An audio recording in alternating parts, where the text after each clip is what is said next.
দেশের বিভিন্ন জায়গায় বিচার বহির্ভূত হত্যাকাণ্ডের মধ্যে দিয়ে আইন নিজের হাতে তুলে না নেওয়ার আহ্বান জানিয়েছে পুলিশ। আর কেউ আইন নিজের হাতে তুলে নিলে কঠোর ব্যবস্থা নেওয়া হবে বলেও হুঁশিয়ারি দেওয়া হয়েছে। শুক্রবার বিজ্ঞপ্তিতে পুলিশ সদর দপ্তর থেকে বলা হয়েছে, সম্প্রতি কোথাও কোথাও গণপিটুনি দিয়ে মানুষ হত্যার মতো নৃশংস ঘটনা ঘটছে। এ ধরনের মব জাস্টিস কোনোভাবে কাম্য হতে পারে না। কেউ আইন নিজের হাতে তুলে নিলে তার বিরুদ্ধে কঠোর আইনানুগ ব্যবস্থা গ্রহণে বাংলাদেশ পুলিশ বদ্ধপরিকর।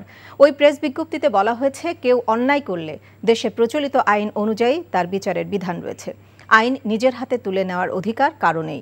কোনো ব্যক্তি অন্যায় করলে জাতীয় জরুরি সেবা 999-এ অথবা নিকটস্থ থানায় যোগাযোগ করার পরামর্শ দেওয়া হয়েছে।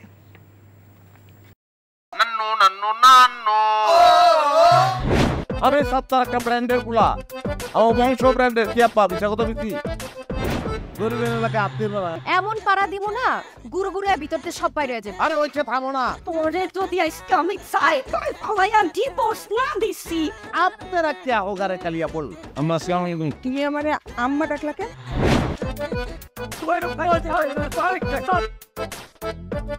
তুমি আমাদের দাবি মানতে হবে মাগো তুমি গদ্দার মাইয়া রে কোনদিন স্বামীর মুখ দেখাও না আমি আপনারে আমি দেখে নিব।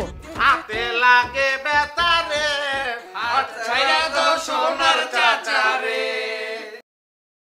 এনজিওর কিস্তি প্রথমবার বিকাশ পেমেন্ট করলেই 20 টাকা ইনস্ট্যান্ট ক্যাশব্যাক।